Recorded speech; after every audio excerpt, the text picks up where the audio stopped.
아멘. 예, 감사합니다. 오늘은 10장, 11장을 살펴보도록 하겠습니다. 자, 창타홍민 아이야요에서 창조, 타락, 노아, 홍수. 오늘은 노아의 가족들이 민족들로 이렇게 퍼졌다. 그리고 바벨탑 사건을 중심으로 살펴보겠습니다. 우리가 이 분류로 하면은 오늘까지가 사실은 절반에 해당하는 거예요. 그죠? 11장밖에 안 됐는데, 네 사건과 네 사람 중심으로, 주제별로 생각하면 오늘이 하는 게 거의 절반에 해당하는 내용을 하는 거예요. 그리고, 앞에 있는 내용이 굵직굵직한 내용을 잊어버리시면 안 됩니다. 그죠? 창조 1장, 2장에 중요한 내용이 많이 들어있는 거, 그죠? 그 다음에 타락, 선악과를 따먹을 때, 그때 저희가 자세히 좀 살펴본 내용이 있고, 그 다음에 가인이 살인사건을 하는 그 내용이 타락 3장에서 5장이었고, 지난주에는 노아 홍수에 대해서 중심적으로 살펴보고, 노아 홍수 끝난 다음에 하나님의 은혜의 언약을 하신, 그게 핵심적인 내용이 되겠습니다.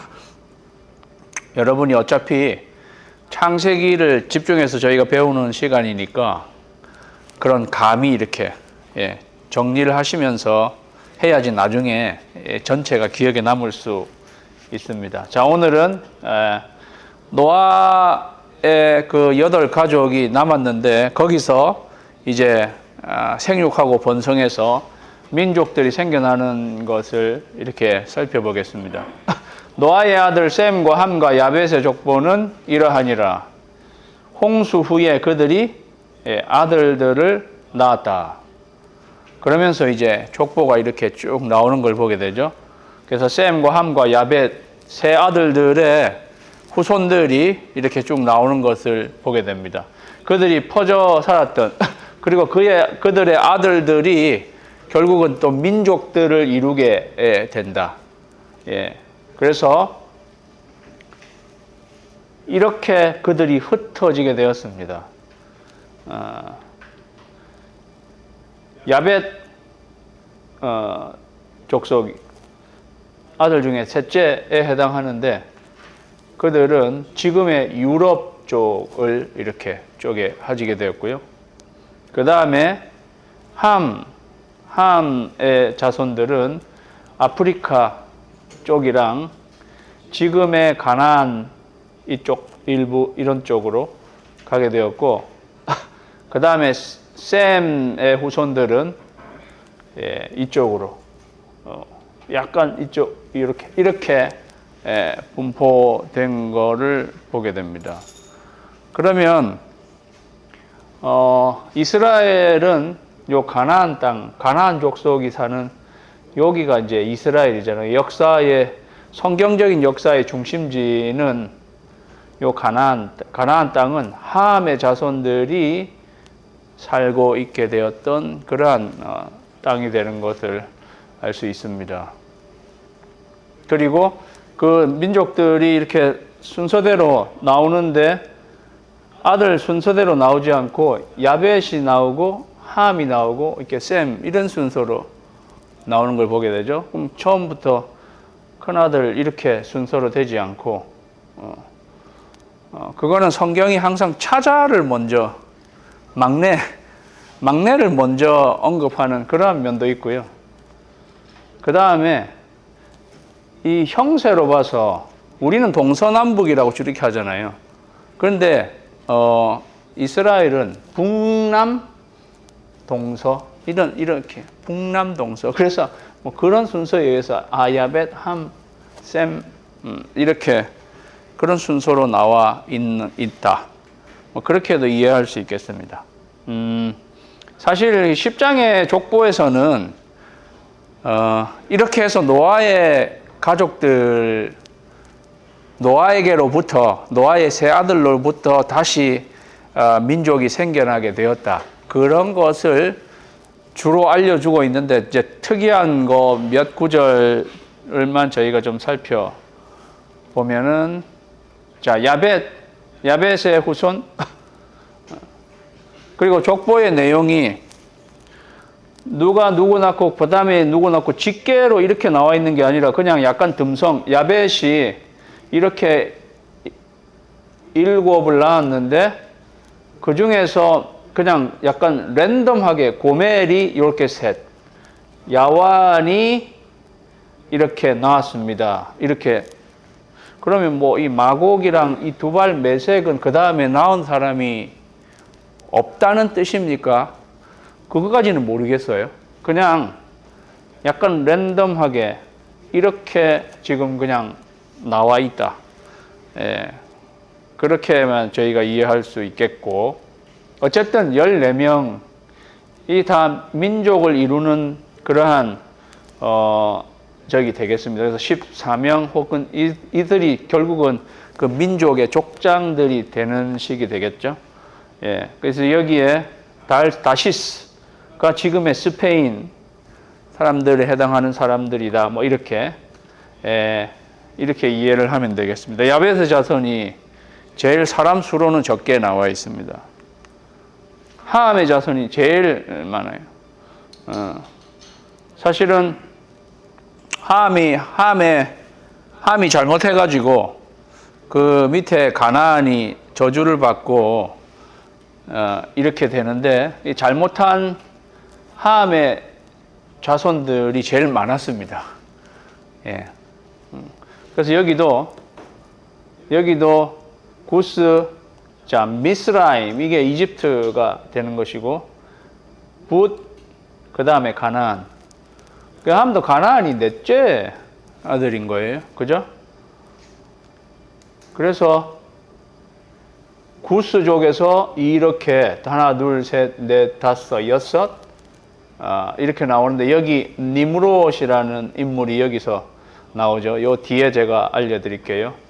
그리고 함의 자손 중에 미스라임, 애굽인 거죠. 이집트. 미스라임에서 가슬루힘이 나왔는데 이 가슬루힘이 블레셋이 되는 것입니다. 그리고 가나안은 여기 시돈, 우리가 두로와 시돈, 그 다음에 여기 가나안에 여호수아가 가나안 민족들을 쫓아낼 때 쫓아냈던 주 6족속 중에 여기서 다 나오는 거예요. 헷, 여부스, 아모리, 기르가스, 히위. 예. 요 족속들이 결국은 가나안에 정착해서 살고 있었던 족속들인데 나중에 여호수아가 이 족속들을 다 쫓아내게 되잖아요. 그 족속들도 이 함의 후손에게서 나왔다 하는 것을 알게 되죠. 그래서 함의 후손들에게서 뭐라 할까? 이스라엘의 대적 세력들이 제일 많이 나온 것입니다. 예. 근데 뭐라고 해야 되나요? 대적이 여기서 제일 많이 나왔다 하더라도 이 전체는 누구예요? 전체는 한 가족이잖아요. 예. 전체는 한 가족이라 나중에 중간에 어쨌든 이 노아에서 시작해가지고 아들 그랬는데 결국은 이스라엘의 대적이 되는 것도 다 쫓아 올라가면은 사실은 노아 한 사람에게서 나온 거다. 예, 그런 거를 알게 됩니다. 인류는 다 한 혈통이거든요. 그렇게 따지면 인류는 한 혈통인데 그 한 혈통에서 이렇게 나중에는 결국은 집안 싸움을 하게 되는 이러한 상황이 된 것인 거죠. 물론 이제 이게 어떻게 이렇게 되었는가 영적으로 결국은 이게 우리가 모두가 다 죄인입니다. 죄인이고 하나님이 한 사람 아브라함을 택해서 다시 하나님의 나라를 이루시고 예, 그 모든 사람이 이 어떻게 보면 다 그냥 한 가족이나 마찬가지인데 결국은 모두는 다 죄인이 되는 것이고 하나님은 끝까지 또 한 사람을 택하셔서 하나님의 나라를 계속 이루어 가게 되고 그 남겨진 족속 중에는 이 택함 받은 이 하나님의 나라의 원수처럼 행동하게 되는 이러한 사람들이 남겨지게 되고 그래서 이러한 대립 관계가 생겨지게 되는 그러한 다이나믹이 여기에 들어 있습니다. 어쨌든 나중에 이스라엘의 대적의 세력들은 함에서부터 많이 나왔다 하는 이야기를 우리가 할 수 있다. 그 다음에는 함의 이제 아들 중에 함의 아들은 뭐 기타 아까 여기 쭉 누구요 이렇게 나오는데 구스가 또 니므롯을 낳았습니다. 그는 세상의 첫 용사라 그랬어요. 예, 세상의 첫 용사가 나온 거예요. 그러니까 골리앗 같은 그러한 사람이었는지 뭐 함의 그때 당시 현존하는 함의 자손들 사이에서 아주 용사가 나온 것이다. 그가 여호와 앞에서 용감한 사냥꾼이 되었으므로 여호와 앞에서 용감한 사냥꾼이라는 말이 수수께끼 같아요. 괜찮은 사람이란 뜻인지 그런데 괜찮지 않았습니다. 속담에 이르기를 아무는 여호와 앞에 니므롯 같이 용감한 사냥꾼이로다 하더라. 그의 나라는 이렇게 나오잖아요. 그러니까 벌써 이때 그 족장은 이때 당시에 족장에 해당하는 사람들이 왕에 해당하는 그 나라의 왕에 해당하는 사람이었다 하는 걸 알게 되고 시나알 땅의 바벨과 에렉과 뭐 이렇게 시작되었으며 그래서 니므롯이란 사람이 그의 나라, 시나알 땅의 바벨이라고 하는 나라의 시작을 했던 사람이라는 걸 알게 되죠. 예. 그렇기 때문에 여호와 앞에 용감한 사람이지만 그가 바벨탑 사건의 주동 인물이 아니었을까라고 추측하는 것입니다. 앞으로 다시 가보면 니므롯이 여기 있잖아요. 니므롯은 함 자손이 요 정도까지 있었는데 이 셈족의 자리를 할까요? 굴로 깊숙이 여기가 결국은 니므롯이 여기서 바벨론이 여기거든요. 예. 그래서 이 니므롯이 바벨론이라고 하는 곳에 주동 인물이 이렇게 된다 하는 거를 알게 되죠. 그런 거를 생각해 볼 수 있고.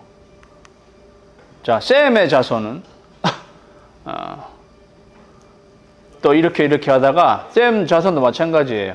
셈의 자손에서는 아르박삿에게서 셀라와 누구를 넣고 욕단에게서 이렇게 또 많이 나왔다는 거를 이렇게 이야기하고 있습니다.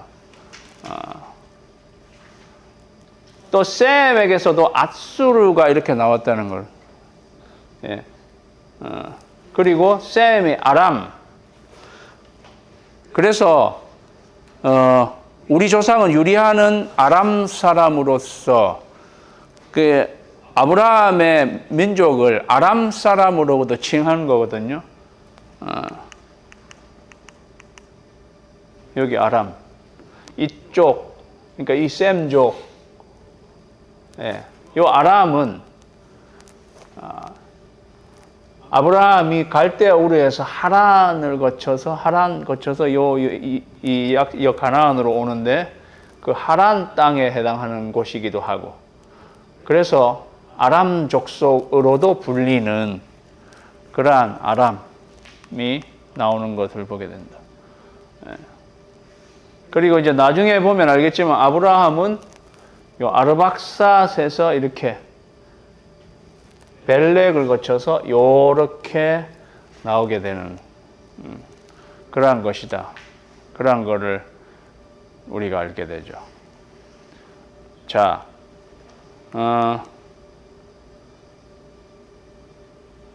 셈족 중에요. 셈은 에벨 온 자손의 조상이요. 셈은 에벨 온 자손의 조상이여 그래서 에벨 자손의 조상이란 거를 언급하고 있어요. 야벳의 형이잖아요. 그에게도 자녀가 출생하였으니 셈의 아들은 엘람, 아수르, 아르박삿, 룻, 아람이요. 아람의 아들은 우스와 훌과 게델과 마스며 아라박삿은 셀라를 낳고 셀라는 에벨을 낳았다. 예. 에벨은 두 아들을 낳고 하나의 이름을 벨렉이라. 그러면서 그때의 세상이 나뉘었으며 벨렉의 아우의 이름은 욕단이라. 셈의 아들이 한참 셈의 아들의 에벨을 자꾸 언급하고 있다. 에벨의 조상이다. 셈과 에벨은 증조 할아버지에 해당하는데 아르박삿이 셀라가 에벨을 낳았는데도 에벨을 많이 강조하고 있는 것을 보게 되죠. 에벨의 조상이 셈이라고 말할 정도로 에벨을 강조하는 것을 보게 된다. 그런데 특이한 점은 에벨은 두 아들을 낳고 에벨이 두 아들을 낳고 하나의 이름을 벨렉이라 하였는데 하나의 이름을 벨렉이라 하였는데 그때 세상이 나뉘었다. 이게 이 특징이 나오기도 한다. 에벨이 아이를 낳을 때 세상이 나뉘었다는 특징이 있다. 그리고 셈은 에벨 온 자손의 조상이라고 언급을 하고 있다. 근데 이제 중요한 사실은 에벨에서 히브리가 유래했다는 사실입니다. 히브리라는 말. 예. 아브라함의 족속을 여러분 히브리 아시죠? 히브리 민족, 히브리족, 히브리인. 신약 성경에도 히브리서. 예. 그래서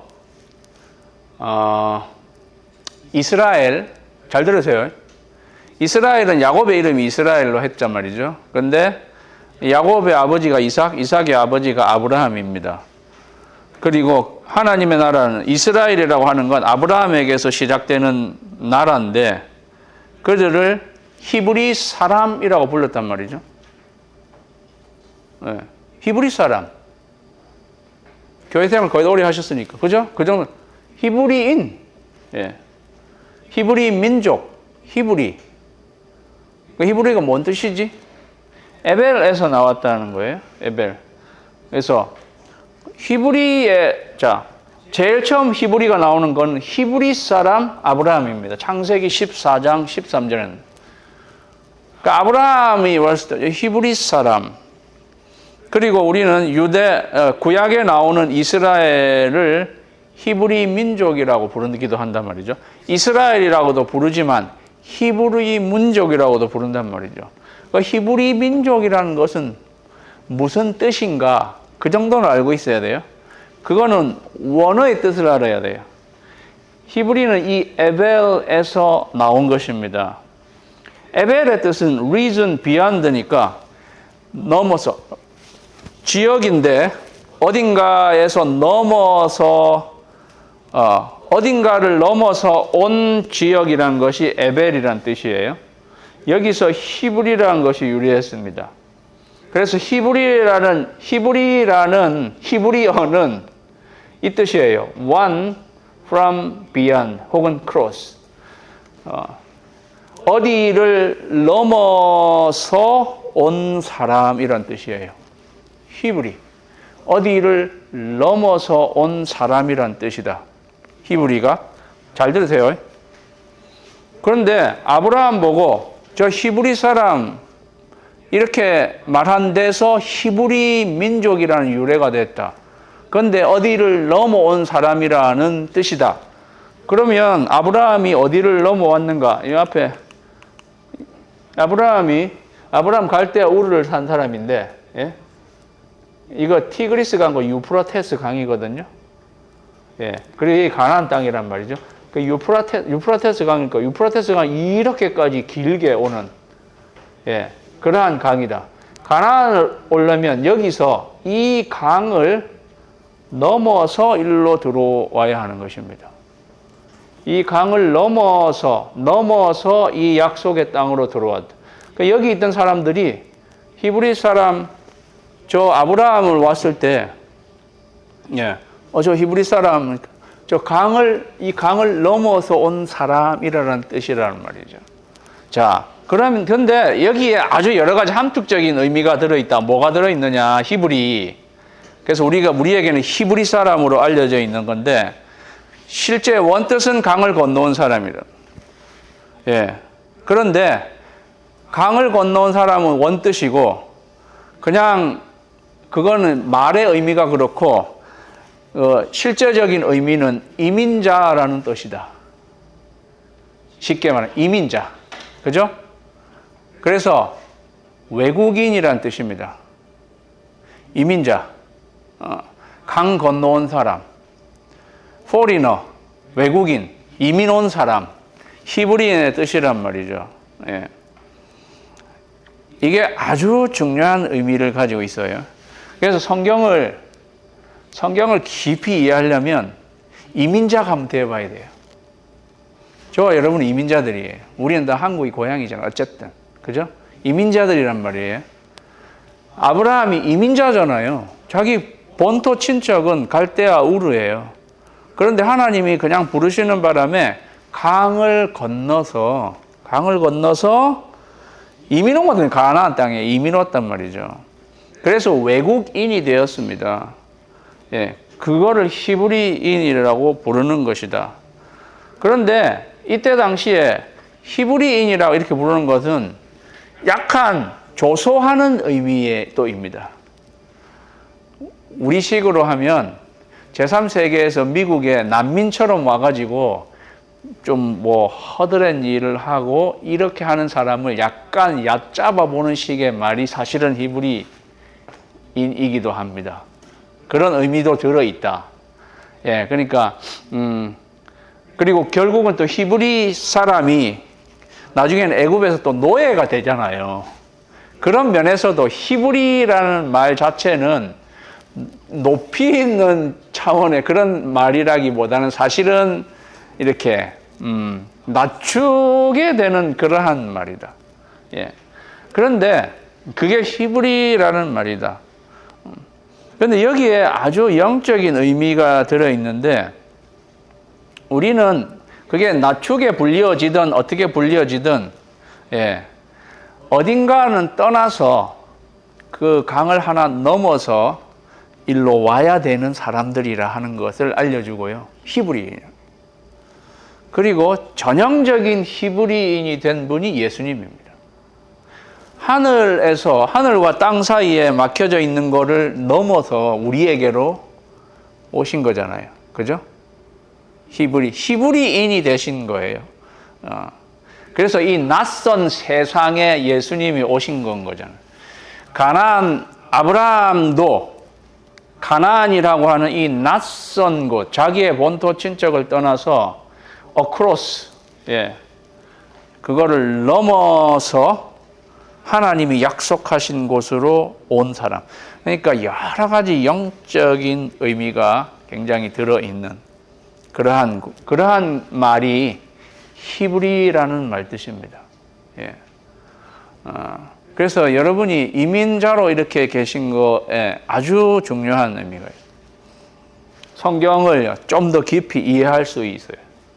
본토에 있는 사람들보다 이민자가 한번 돼봐야 된다는 거죠.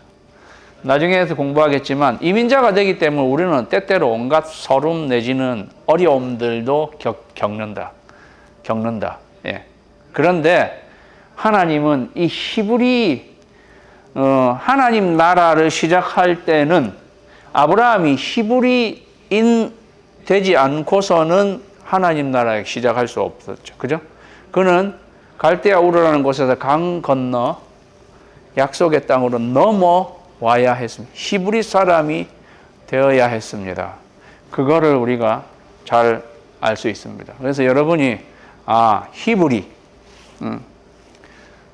그 전에 히브리인에 대해서 개념이 없으셨다면, 그 전에도 알고 계셨으면 fine.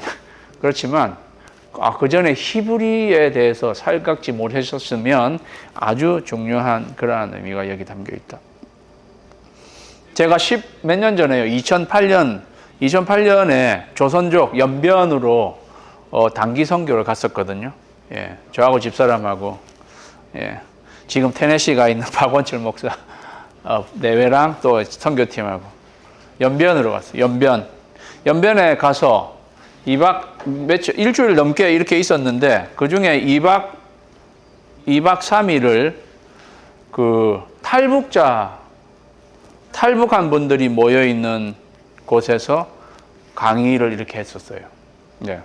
그분들은 탈북한 분들인데, 탈북해가지고 브로커 이런 사람들을 거쳐서 중국의 장애자들에게 약간 팔려가다시피 한 여자분들이었습니다.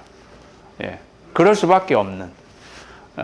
그래서 중국의 장애한 남자들에게 그냥 글로 팔려가서 거기서 그냥 사는 거예요. 근데 거기 사는데 거기에 교회가 있어요. 지금 우리 교회에서 지원하는 안태성 목사님이 그러한 탈북자들을 한 분들을 해서 복음 전하고 교회를 해 가시고 거기를 이제 가게 된 거예요. 그래서 그 교회 가서 제가 이제 설교도 하고 이렇게 하는데, 네. 제가 그때 어떻게 하다가 이거 히브리, 그때 내가 설교 출애굽기인가 뭘 설교하면서 히브리에 대한 강의를 하게 됐단 말이죠. 여러분, 히브리라는 말이 강 건너온 사람들을 말하는 겁니다. 그랬더니 거기 있는 여자분들이 눈이 초롱초롱, 목사님 저희 강 건너왔어요. 네, 자기들은 두만강을 건너와야 되잖아요, 탈북하려면. 그러니까 그분들은 강 건너온 사람이라는 건 자기들을 말하는 거야. 그들의 용어는 강 건너온 사람인 거예요. 내가 그런데 이거 히브리 사람이 강 건너온 사람이라 이러니까 자기들이 강 건너왔다고. 그래가지고 그때 성령이 정말 충만하게, 예, 당신들이 정말 제대로 여기 성경에 나타나는 딱 그 사람들이다. 히브리인들이다, 여기. 예, 그랬던 생각이 납니다. 히브리의 의미다. 예, 아시겠죠? 그게 요 에벨에서 나온 것이라고 저희가 여러분이 이해하시면 되겠습니다. 그렇게 해서 족보에 대한 내용이 나오고요. 또 왜 욕단에서 이렇게 나오는데 어떤 한국에 무슨 이런 거 보니까 한민족도 욕단에서 나와가지고 이 사람들이 계속 동쪽으로 와서 한민족이 되었다 그런 이야기 하는 사람들이 있더라고요. 근데 그거는 100% 다 믿을 만한 걸 못 돼요. 왜냐하면 성경에 어디서 여기 민족들이 계속 와가지고 한국까지 왔다 그런 내용도 없을 뿐더러 근거가 별로 없다. 그래서 그 정도로 합시다. 예. 자, 그런데 에벨이 두 아들을 낳고 하나의 이름을 벨레기라 하였는데 그때 세상이 나뉘었다 하는 거죠. 요게 이제 세상이 나뉘었다 하는 이 말씀이 정말 그때 여기 세상이 무슨 영적인 의미 아니고 earth라고 나와 있거든.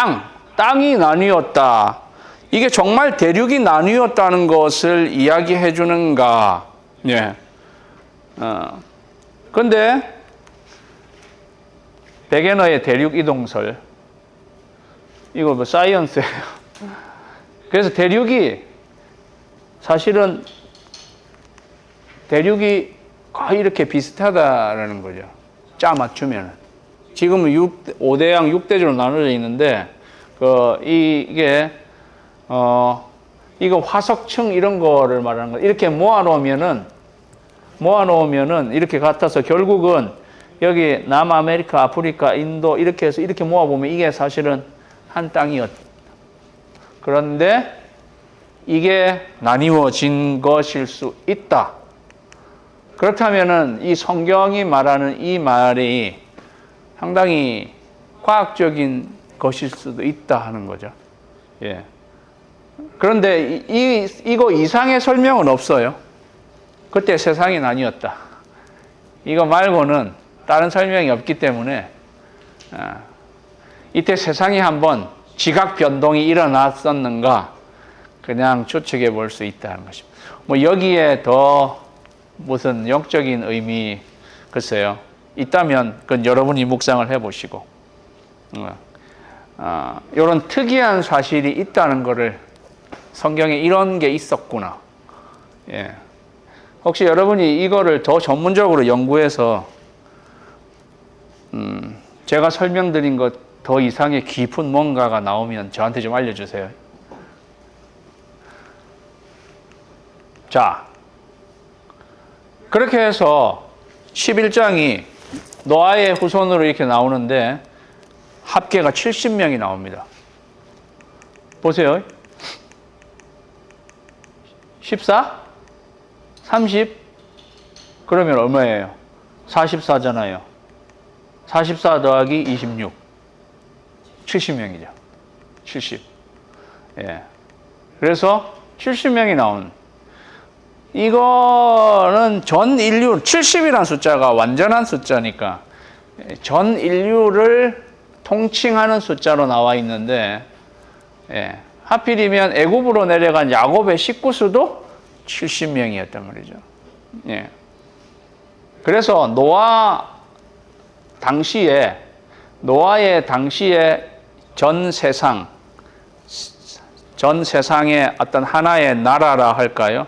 그거를 이야기해 준다면 야곱의 식구수가 70명이었더라 하는 것은 이게 이 하나님의 나라, 그죠? 야곱의 12지파를 통한 어쨌든 12지파가 있었고 12아들이 있었고 그 12아들로 인해 모든 가족 수가 70명이었다는 것을 본다면 요거는 이제 하나님 나라의 시작을 알려주는 그러한 나라를 상징하는 그러한 의미를 생각해 볼 수 있겠습니다. 성경이 역사적인 기록이면서도 성경은 뭔가 이 기록을 통해서도 메시지를 던져주는 거지 그냥 이렇게 저렇게 된 게 아니다는 것을 알려주는 것이다. 아주 지금 상징적으로 뭔가를 메시지를 하나님은 성경을 통해서 하시고 있는 거죠.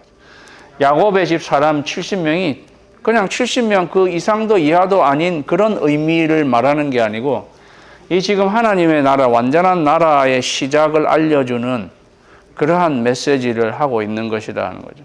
예. 그리고 뭔가를 상징해 준다는 것은, 그죠? 그 안에도 역시 메시지가 담겨 있다는 것인 거죠. 우리는 그 메시지를 찾아내려고 하는 것입니다. 자, 이게 10장에 나타나 있는 이야기고, 그 다음에 이제 11장에 그 유명한 바벨탑 사건이 나오는 거죠. 예. 바벨탑도 하나님이 이름을 나중에 바벨이라고 해서 결국은 그게 바벨이 되고 바벨론이 되는 것입니다. 여기는 이라크에 지금 소재해 있는 신수메르, 지구라트라고 사람들이 지구라트라고 부르는 건데, 이건 그림만이 아니라 실제로 있는 건데, 이런 식으로 바벨탑을 쌓았을 것이다라고 추측하는 거예요. 이게 남아있으니까. 이런 식의 것들이 남아있는 걸 볼 때, 이런 식으로 바벨탑을 쌓았고, 이 위에 가면은 신전처럼 되어 있다는 거죠. 그래서 바벨탑 꼭대기에는 신전이 있었던 그런 걸 생각해 볼 수 있다 하는 것입니다. 그러면서 11장에 이제 담긴 내용이 나오는 건데, 이제 11장은 조금 자세히 살펴봐야 되는 거예요. 사실 1절에 보면 온 땅의 언어가 하나요, 말이 하나였더라 그랬어요. 온 땅의 언어가 하나요, 말이 하나였더라 그랬죠. 1절에는. 이때가 좋았는데. 그렇잖아요. 온 땅의 언어가 하나예요. 말이 하나였단 말이죠. 이게 얼마나 좋았습니까? 언어 때문에 우리가 고생 많이 하잖아요. 이놈의 언어. 이때가 이렇게 좋았는데 왜 이 지구상에 이렇게 말이 많았는가? 자, 2절에 이에 그들이 동방으로 옮기다가 시날 평지를 만나 거기에 거류하며, 계속 동방으로 옮기다가 시날 평지를 만난 사람들이니까 아까도 말씀드렸듯이 니무롯, 함의 자손이었던 니무롯이 계속 동쪽으로 가다가 이 시나이 평지를 만난 것입니다. 그런데 거기에 정착하게 되었습니다. 그러면서 그들은 여기 성경이 말하는 것이 서로 말하되, 서로 말하되, 그들끼리 서로 말했습니다. 서로 말하면서 자 이제 벽돌을 짓고 뭐 하자 말하는데 여기 성경이 그들이 서로 소통을 했습니다. 예, 소통한 거잖아요. 서로 말하되라는 말이 많이 나와요. 그들이 서로 소통을 했습니다. 예. 그런데 이게 소통하는 건 좋은 거잖아요. 그런데 여기 있는 사람들이 소통하는 건 안 좋은 거예요. 자기들이 서로 소통해서 바벨탑을 짓자는 것으로 서로 통하게 되었다. 그렇게 된 것이, 예. 이게 하나님과의 소통이 먼저 되어야 되는데, 죄인들끼리 서로 소통하는 것은 오히려 더 문제가 되었다는 거죠. 예. 그래서 요즘 소통이란 굉장히 말 많이 하잖아요. 소통이란 말을 굉장히 많이 합니다. 예. 통하지 않으면 통한다. 내가 이거는 뭐 우리 다른 클래스에서도 여러 번 이야기를 했는데 통하지 않으면 통한다는 게 소통하지 않으면 고통한다거든요. 예? 그게 통하지 않으면 통한다예요. 그만큼 지금 소통에 대해서 많이 이야기하고 있는데 아주 중요한 포인트가 있습니다. 뭐냐? 하나님과 소통하기 전에 사람들끼리 먼저 소통하는 거는 이건 안 좋은 거예요. 네. 하나님과 소통되지도 않으면서 사람들 사이에서 소통하게 되면 오히려 이런 바벨탑을 쌓게 되는 일이 생긴다는 거예요. 그래서 소통의 목적이 아주 중요합니다. 조폭들 사이에서도 소통은 너무 잘 돼요. 그죠? 그래서 소통이 잘 되는 것 자체가 중요한 게 아니고 이 사람들이 하나님과는 소통을 하지 않으면서 서로 소통하는 게 문제가 있는 거예요. 교회 생활에서도 아주 중요한 거예요. 교회 안에서 여러분이 그리고 여러분과 소통되는 사람이 하나님과는 별로 소통하지 않으면서 그 사람과 소통이 잘 되는 거는 아주 위험할 수 있다는 거예요. 아시겠습니까? 예. 그 사람이든 나든 하나님과 소통이 되지 않으면서 그렇게 그 사람도 마찬가지고 그렇게 통하면은 문제도 될 수 있다. 그렇다고 옆 사람들하고 그러면 불통돼야 되라는 말은 아니에요. 오해하지 마세요. 하나님과 소통이 되지 않으면서 그렇게 되는 거는 그거는 문제가 있다는 것을 말해주는 거예요. 그들은 서로 말이 통했습니다. 그래서 벽돌을 만들고 견고히 굽자 하고 이에 벽돌로 돌을 대신하며 역청으로 진흙을 대신했습니다. 이러면서 그들이 인간이요 도시를 건설하면서 이게 벌써 이때부터 건축의 기술이 발달해 벽돌을 구워낼 수 있게 됐다는 거죠. 그들이 그러면서 성읍과 탑을 건설하면서 도시 문명을 탄생시킵니다. 여기 성읍, 여기 잠깐만요. 성읍인데 성읍은 city거든요. 우리말은 성읍이지만 이거 city예요. city. 사절에 성읍, city다. 도시, city단 말이죠. 그들은 도시 문명을 탄생시키게 되었어요. 예. 그런데 그들이 탄생시킨 도시 문명이 사실은 죄악의 소굴이 된 것입니다. 그래서 죄악의 소굴은 도시 문명이에요. 여러분 도시 좋아하세요? 예. 아니면 시골을 좋아하세요? 예. 저는 도시를 좋아하는 사람이에요. 제가 있었던 곳 시골이어서 그래서 서울로. 예. 나는 이 시골에 있기 원하지 않는다. 서울로. 도시를 좋아하는 사람인데요. 예. 죄악은 사실은 도시 문명에서 시작하게 된 거다. 그러면 도시가 다 나쁘냐? 그렇게는 말할 수 없어요. 그런데 여러분 잘 보시면 결국은 큰 도시에서 죄악은 많이 생겨난다. 그렇다고 시골은 죄가 없느냐? 그렇게 말할 수는 없어요. 그런데 도시 문명에서 어쨌든 그래도 시골보다는 도시에서 범죄가 많단 말이죠. 도시 문명이 탄생한 것입니다. 그 다음에 이 여러 가지를 생각해 볼 수 있어요. 왜 이 사람들이 이 성읍, 높은 성읍을 쌓으려고 이렇게 하는가? 얘가 security, 홍수 대비, 스스로 안전하려고 하는 것. 그랬을 수 있다는 거죠. 그들은 노아 홍수를 경험했던 그러한 사람들이었습니다. 그죠? 그 후손이니까 어쨌든 그 후손이란 말이죠. 잠깐만. 그들이 노아 홍수를 경험한 거를 얼마나 가까이서 경험했는가? 자, 노아의 아들이 셈이고 몇 년이겠어요? 여기서 하나, 둘, 셋, 넷. 아까 니므롯 어디? 노아 홍수를 경험한 거에서 한 대, 두 대, 니므롯 세 대, 3대? 3대니까 100년도 안 된 거잖아요. 노아 홍수를 경험한 지 불과 몇십 년, 이때 아이를 일찍 낳았다고 해보세요. 몇십 년 안 되는 그러한 때에 그들은 이제 이런 홍수가 생기어도 끄떡없게끔 높은 성읍을 이렇게 지으면 그런 홍수가 와도 끄떡없겠지. 그러한 성읍을 짓자. 그들의 security. 스스로 안전하려고.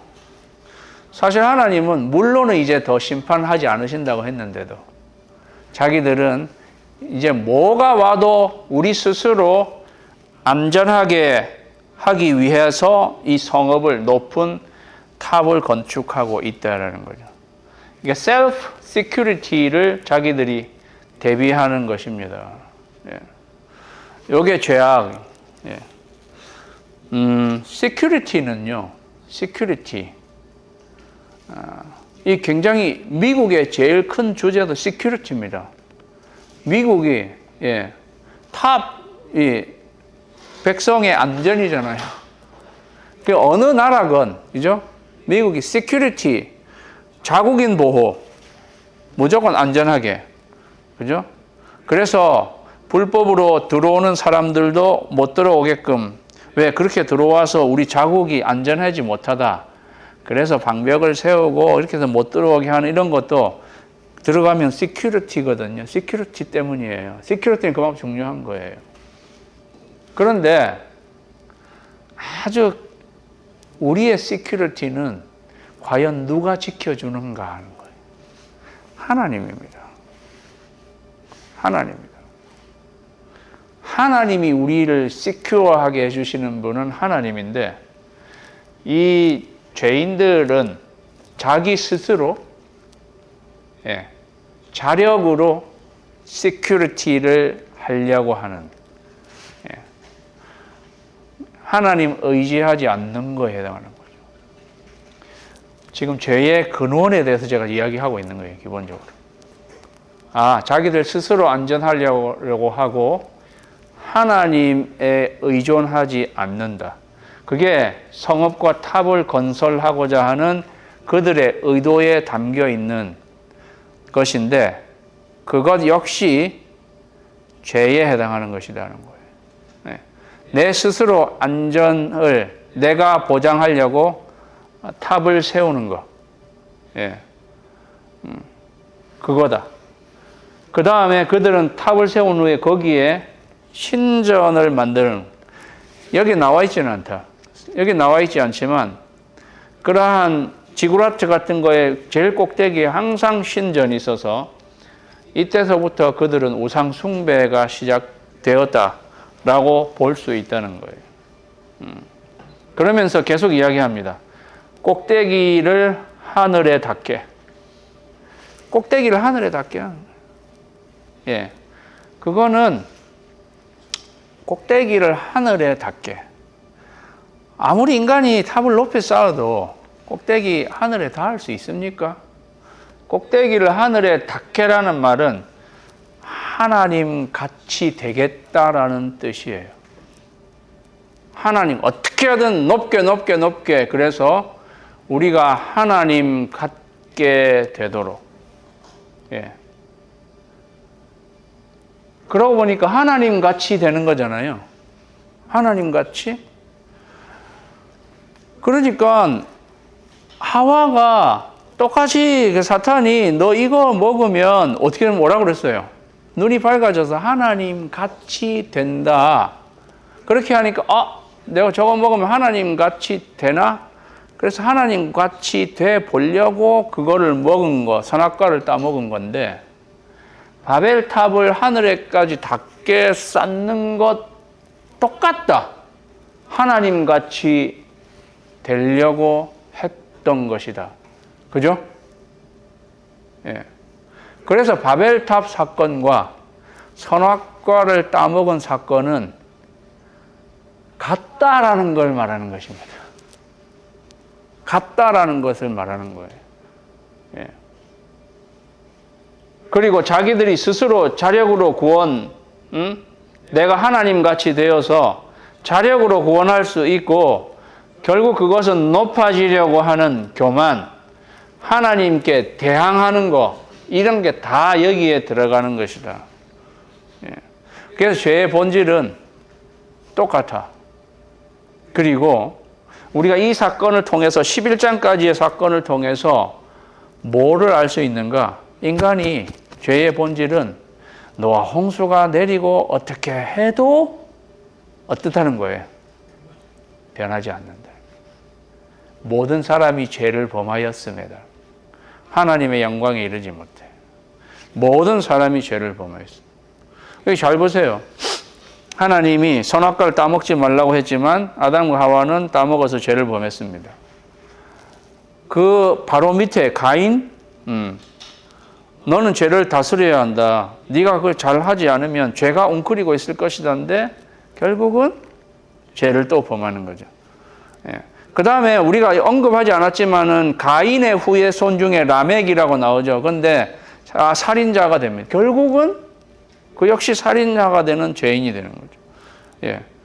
그렇게 되다가 노아 홍수 사건이 터지잖아요. 노아 때의 모든 사람의 죄는 관영했습니다. 예. 그래서 하나님이 홍수로 심판했습니다. 그렇게 하고 나면 그 다음에 노아와 8가족은 이렇게 한번 이걸 겪고 난 뒤에 하나님의 구원을 받았으니까 그때서부터는 죄가 이제는 나오지 말아야 하는 게 맞는 거죠. 그렇잖아요. 그런데 어느 시점이 되니까 불과 3대, 4대 가지 않아서 어느 시점이 되니까 결국 인간은 요렇게 하게 되더라. 예. 이게 죄의 DNA가 심겨져 있다는 것을 말해주는 거예요. 이렇게. 그러면 이게 이 사람만이 이렇게 한 거냐? 아니면 이 바벨탑을 쌓은 이것이 이때의 또 인류 전체를 대변하는 그러한 것이라는 거예요. 예.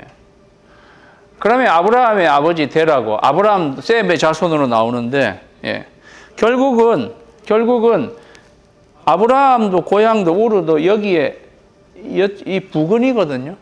아까 보셨죠? 바벨론 밑에가 우르란 말이죠. 같은 영향권 안에서 살고 있었다는 것입니다.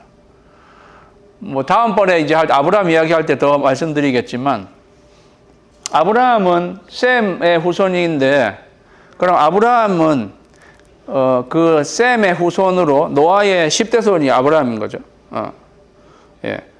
신앙을 하나님을 잘 섬기고 노아가 의인이었고, 그죠? 구원받은 의인이었는데 아브라함은 하나님이 부르시기 전에 그런 의인으로 살고 있었나요? 아브라함이? 그의 아브라함의 아버지 데라는 의인으로 살고 있었나요? 아니요. 아브라함이나 데라는 이 갈대아 우르에서 달신을 섬기고 있었던 사람이었습니다. 그러니까 이 바벨탑의 후손 가운데 살았던 사람이었다는 거죠. 예. 그래서 창세기 11장까지는 어떻게 보면 죄의 그냥 되풀이, 사사기하고 별 다를 게 없어요. 똑같다는 것을 이야기해 주는 것입니다. 그리고 그 죄의 근본이 바벨탑을 쌓은 사건에서 이렇게 했지만, 이런 이야기, 스스로 안전하려고 하고 우상 숭배, 스스로 높아지려고 하나님 같이 되려고 하는 것, 본질적으로 똑같다 하는 것입니다. 오늘날도 세상 사람들이 뉴 에이지지만 뉴 아니에요. 이때하고 똑같아요. 이때하고 우리가 하나님 같이, 내가 하나님 같이 되는 거, 오늘날도, 그래서 오늘날의 세상 여전히 바벨탑을 쌓고 있는 것입니다. 예. 우리 이름을 내고 이랬는데, 실제로 내고는 만들고예요. 우리 이름을 만들자예요. 이름을 만드는 거는, 원래 이름 장명하는 게 주권을 행사하는 거거든요. 예. 그래서 하나님이, 바울이 기도하잖아요. 우리에게 이름을 주신, 이제 각 민족에게 이름을 주신 하나님 이야기할 때는 그 하나님이 주권자이시라는 걸 말하는 건데, 자기들 이름을 만드는 거는 자기들이 주권 행사를 하겠다는 것을 말하는 것이다. 그러면서 이름을 사람들에게 내는 거, 명예, 예. 우리는 이름 내는 거 되게 좋아하죠. 예, 이름이 빠지면 우리는 굉장히 서운해하고. 예, 이름. 그 다음에 마지막으로 결정적으로 흩어짐을 면하자 그래요. 하나님은 생육하고 번성하여 땅에 충만하라. 땅에 충만하라는 게 퍼지라는 거예요. 퍼져서 그걸 하나님의 나라를 만들어 나가는, 퍼져서 하나님의 나라를 만들어 가야 하는 그건데, 그래서 퍼지라고. 그래서 엄밀히 흩어지라는 말과 똑같아요. 땅에 충만하라고. 그게 하나님의 사명인데, 그들은 흩어짐을 면하고 우리끼리 똘똘 뭉쳐서 삽과 성을 쌓고 요 안에 우리끼리 모여서 살면서 흩어지지 말자라고 이렇게. 이거는 하나님의 사명에 거부하는 것 똑같다는 거죠. 하나님이 우리에게 주신 사명에 정면으로 그렇게 하지 않겠다라고 하는 것과 똑같다라는 것입니다. 사도행전에서 예루살렘 교회에 한 번은 베드로가 설교하는데 3,000명씩, 그 다음에 5,000명, 예. 그러니까 짧은 시간에 굉장히 많은 성도들이 모이게 됐는데, 예. 그들이 모이기를 잘 했는데 어느 시점에서 흩어지지 않아서, 그러니까 하나님이 박해가 일어나게 해서, 그래서 흩어지잖아요. 이들이 흩어짐을 면하자 이렇게 하고, 예, 결정적으로 하나님의 사명을 거부하는, 네. 흩어지지 않으려고 하는 것이다. 불순종입니다. 예. 우리도 이제 중요한 것은 하나님이 우리에게 주신 사명이 있는데, 그 사명을 감당하려고 하지 않고 계속 하나님이 우리에게 주신 사명을 외면하는, 이게 죄지 뭐. 그렇다. 여기에 잠깐만요. 그래서 요 두 장에, 이 11장에 요 담겨 있는 여기에 죄의 근원들이 여기에 다 담겨 있는 것이다. 우리가 생각하는 모든 죄들의 근원은 여기에 다 여기에 다 들어 있습니다. 자, 그게 바벨탑 사건의 핵심이다. 이거를 이사야가 너는 바벨론 왕에 대하여 이 노래를 지어 이르기를 하면서, 사실은 이게 사탄의 기원도 알려주지만 바벨론 왕에 대해서 이렇게 하면서 딱 이 창세기의 바벨탑 사건을 아주 지적해주는 얘기. 네가 네 마음에 이르기를 내가 하늘에 올라. 하늘에 닿게 하자 그랬잖아요. 하나님의 무별 위에 내 자리를 높이리라. 내가 북극 지폐 산 위에 앉으리라. 예. 가장 높은 구름에 올라가 지극히 높은 이와 같아지리라. 하나님 같이 되리라 하는 거죠. 그죠? 예. 그러나 이제 네가 스월 곧 구덩이 맨 밑에 떨어짐을 당하리로다. 이렇게 나오는. 그래서 이사야의 내용이 딱 이 바벨론, 이 바벨론이 바로 그 바벨탑, 예, 바벨과 바벨론 같은 말입니다. 예, 를 이야기해 주는 것이다. 그것의 교만을 지적하는 것이다. 자, 요건 다시 돌아와서요. 그 사람들이 이렇게 우리가 이거를 짓자 이러니까 이렇게 있자 하늘까지 막 탑을 막 쌓아 올리니까 하나님이 이제 우리가 여기는 장원 복수형 삼위일체 우리가 내려가서 거기서 그들의 언어를 혼잡하게 하여 그들이 서로 알아듣지 못하게 하자. 하나님이 바벨탑을 사람들이 쌓고 있는데 우리가 그냥 생각하면 저놈 인간들이 바벨탑을 쌓고 있다니 그냥 하나님이 그냥 확 노아 홍수처럼 쓸어버리면 되잖아요. 노아 홍수처럼 바벨탑을 뭐 번개를 치게 하든지 그냥 무슨 강한 바람을 어떻게 해가지고 그냥 확 쓸어버리셔도 되는데 또 하나님은 그렇게 하지 않고 여기 내려가서라는 말을 했어요. 창세기를 쓰는 모든 성경을 쓰는 분들이 이야기꾼인데 하나님이 있다가 내려가서라는 거예요. 내려가서. 예. 인간은 아주 높게 자기들 딴에는 높게 쌓은다고 쌓았을 거예요. 그죠? 계속 높게 쌓은다고 쌓았을 거다. 그런데 하늘에 계신 하나님은 그게 안 보여. 내려가야 볼 정도로 그거는 인간이 생각할 때 그래 높았을지 몰라도 하나님 볼 때는 우리 내려가서 이 내려가서의 의미, 그죠?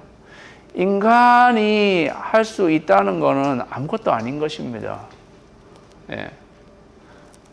그들의 언어를 혼잡하게 하여 그들이 서로 알아듣지 못하게 하자. 이래가지고 언어를 혼잡하게 만들었어요. 이래서 언어가 생기게 되었다는 거예요. 예. 그러니까 한참 일하는 사람들이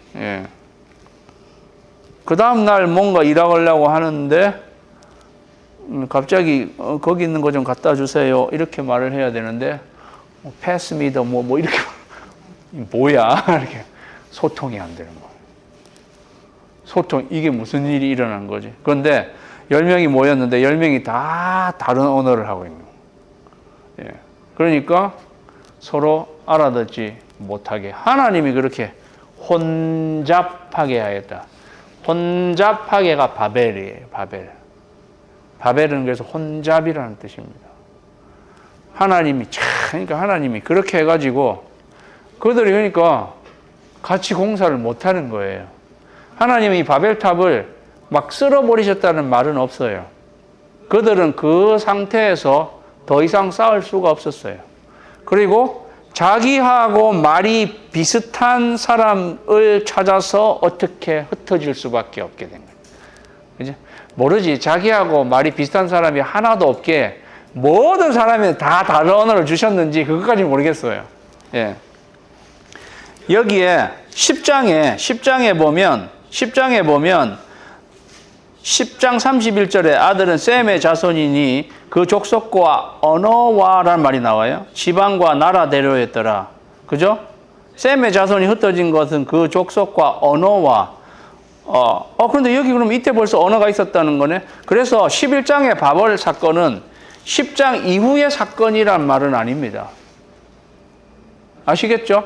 언어가 벌써 10장에 여기 언어가 나오잖아요. 근데 처음에는 언어는 하나뿐이었습니다. 그렇기 때문에 11장의 사건은 대표적인 사건이고 10장 이전에 어느 시간에 있었던 사건이다.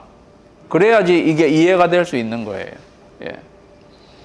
그런데 어쨌든 하나님은 언어를 혼잡하게 하셔서 바벨탑을 더 이상 그러니까 하나님의 지혜로 바벨탑을 더 이상 못 쌓게 하고 사람들을 확 흩어지게 돼요. 하나님이 막 어떻게 하냐 아니라 하나님이 언어를 싹 혼잡하게 하니까 그냥 자연스럽게 자기들 언어 맞는 사람에 따라서 흩어지게 되었다. 근데 이 언어를 혼잡하게 한 것이 이게 저주에 해당하는 것입니다. 왜? 서로 알아듣지 못한 거. 서로 알아듣지 못한 거. 이제는 저번에 소통이 잘 됐는데 소통이 안 되는 거죠. 그죠? 그래서 여러분 제일 답답한 일 중에 하나는 소통이 안 되는 거잖아요. 제가 소통이 돼야 되는 목적이 돼야 된다는 말씀을 드렸지만 한편으로 제일 답답한 게 서로 알아듣지 못하고 소통이 안 되는 거거든요. 예. 그래서 뭐 여기 와이프들도 잘 계시지만 도대체 이 남편이 말귀를 못 알아들어. 예, 그건 제일 답답한 거 아니에요? 아, 그렇진 않으신가 보네. 뭐 이 말귀를 못 알아듣고 이 소통이 안 되면 이것처럼 심한 편이 이 하나님의 저주에 알아듣지 못하는 거. 알아듣지 못하는 거. 예. 하나님이 이렇게 하시게 됐다. 그러므로 그 이름을 바벨이라 하니 언어를 혼잡하게 하셨습니다. 반복해서 나와요. 그래서 바벨, 혼잡하게 된 거. 바벨, 바벨론 같은 의미에다. 그래서 혼잡이라는 뜻입니다. 영어로 confusion by mixing. 예. 막 혼잡하게 이렇게 섞어버린 것이다. 그리고 이것이 바벨론이 되었습니다. 바벨이라는 게. 바벨론이라고 하는 것은 나라 이름이고 바벨론 제국이 있고 그렇지만 신구약 성경 전체에 걸쳐서 바벨론이라는 것은 이 죄악의 도성을 상징하는 말이 되었습니다. 그래서 바벨론이라는 거예요. 그래서 그들은 바벨론의 포로로 잡혀갔습니다. 그리고 요한계시록에서도 음란한 성 바벨론 이렇게 나오는 거죠. 그래서 그게 바벨성이라고 하는 것은 세상을 상징하는, 이때서부터 세상을 상징하는 그러한 말이 되었다. 그러니까 오늘날의 바깥 세상도 바벨론이에요. 바벨론이라고. 예. 그리고 오늘날의 바깥 세상도 아까 바벨탑을 쌓으면서 제가 말씀드렸던 그 본질적인 죄의 근원이 오늘날도 똑같이 일어나고 있는 그러한 것이다. 그거의 키는 혼잡한 것이다. 혼돈, 땅이 혼돈하고 공허하니에 그 혼돈의 세상이 바벨론의 세상이 되는 거예요. 예. 그것을 우리가 알게 되는 것입니다. 여기가 끝인가? 언어의 혼잡, 불통. 예. 그런데 이제 여기는 나오지 않지만 언어가 서로 혼잡되었던 언어를 언제 하나님이 소통이 되게 하시는가? 오순절 성령 강림 때 소통되게 하신다. 그죠? 정반대의 사건이 일어나는. 이거는 서로 다른 나라 사람들이 언어가 각각 다른데 자기한테 들리는 말로 120문도들이 거기서 자기들의 언어를 이야기하면서 하나님의 큰 일을 말하는. 여기서 중요한 게 오순절 성령이 강림되어서 이때의 저주, 어떻게 보면 하나님의 저주에 해당하는 것이 하나님이 이때 성령 강림을 통해서 푸시는 거예요. 예. 그렇다 보니까 그들이 소통이 되게 되었습니다. 그런데 중요한 건 뭐냐? 소통이 된 게 중요한 게 아니라 그들이 하나님의 큰 일을 말한다고 그랬어요. 그들은 소통만 된 게 아니라 그들이 들리는데 저들은 하나님이 큰 일을 말하고 있는 거예요. 하나님이 하시는 놀라운 그 역사를 말함으로 소통이 되었다는 것을 말해 주는 것이다. 그래서 바벨탑의 이 저주는 성령 오순절 성령 강림으로 하나님께서 해결하신다. 예. 그 저주를 거두시고 여기서 소통이 되게 하면서 하나님과도 소통이 되게 하고 하나님과 소통이 되게 하면서 사람들 사이에 다시 소통이 되게 하시는 거예요. 성령님의 역사하심이 그거다는 거예요. 그래서 바벨론의 이 저주에서 이 심판에서 우리가 극복되는 길은, 극복되는 길은 성령님은 결국 예수님이 보내시잖아요. 우리가 예수님을 믿고 하나님 자녀가 된 다음에 성령님이 우리에게 역사하실 때 우리는 그때 가서 이 불통되는 것을 극복하고 하나님의 큰 일을 서로 이야기하면서 하나가 되는 것이죠. 그렇게 극복된다라는 거죠. 하나님의 나라는 이렇게 해서 교회가 오순절 성령이 강림하고 교회가 태동하면서 하나님의 나라는 교회를 통해서 이루어지는 거란 말이죠. 그죠? 하나님의 나라는 이 땅에 예수님이 베드로의 신앙 고백이에 내 교회를 세우시는 거고 예수님의 몸 되신 교회가 하나님의 나라를 이루어가는 것입니다. 그 시작이 여기서 이렇게 된다 하는 것을 알게 되는 거죠. 바벨론의 나라는 세상의 나라인 거다. 그래서 이게 이 11장에 나타난 것이 하나님의 구원의 계획과 하나님이 역사하시는 것에 굉장히 큰 그림입니다. 이 11장을 이해하지 않고서 창세기의 11장을 이해하지 않고서 12장부터 나오는 거를 여러분이 이해할 수 없어요. 12장부터 요한계시록까지 나오는 내용은 창세기 11장을 꼭 이해를 하셔야 그 뒤를 알 수 있는 것입니다. 그래서 이제 여기는 아브라함의 족보가 나오잖아요. 시간이 이르렀어요. 아브라함의 족보가 나오는 것은 이제 아브라함을 소개하기 위함이고요. 이거는 그냥 넘어가고 맨 마지막. 자, 바벨론 세상 나라. 바벨탑을 쌓은 게 바벨론. 그는 갈대아 우르에 샀지만 거의 뭐 한 동네라고는 마찬가지다. 이 바벨론이라고 하는 세상의 나라, 여기서 나와야지 되는 것이다. 하나님 나라, 하나님은 바벨론 세상 나라에 속한 아브라함을 불러내세요. 그러니까 여러분, 왜 하나님이 갈대아 우르에서 일로 불러내시지? 그죠? 그냥 여기서 그냥 하나님을 믿는 사람으로 하게 할 수 있잖아요. 왜 하나님이, 물론 다음 주에 설명하겠지만, 왜 하나님은 여기서 불러내시냐? 여기는 바벨론이기 때문입니다. 바벨론의 나라이기 때문에 여기에 있을 수 없다. 히브리인이 돼야 돼. 이거를 넘어서 일로 와야 하는 것입니다. 그래서 아브라함을 불러내시는 것입니다. 왜? 하나님 나라를 시작하시려고. 하나님은 이 바벨론에서가 아니라 여기를 불러내어서 하나님의 나라를 시작하시는 것이다. 그리고 본격적으로 12장에 가서 하나님의 나라, 아브라함을 불러내어서 거기서 시작하신다. 그래서 우리는 이 바벨론이라는 곳을 떠나야 하는 것입니다. 물론 이때는 물리적으로 떠나는 거예요. 우리는 영적으로 적용해야 됩니다. 이때는 물리적으로 떠났어야 돼요. 우리는 그럼 저기 랄리가 바벨론도 마찬가지인데 그럼 랄리를 떠나서 뭐 캘리포니아로 가시게? 우리는 영적으로 바벨론이라는 세상에서 영적으로 나와야 하는 것이죠. 그런데 그때 하나님이 아브라함을 불러내십니다. 근데 여기서도 불러내심이잖아요. 그래서 창세기의 주제인 거예요. 하나님의 후회 없는 부르심.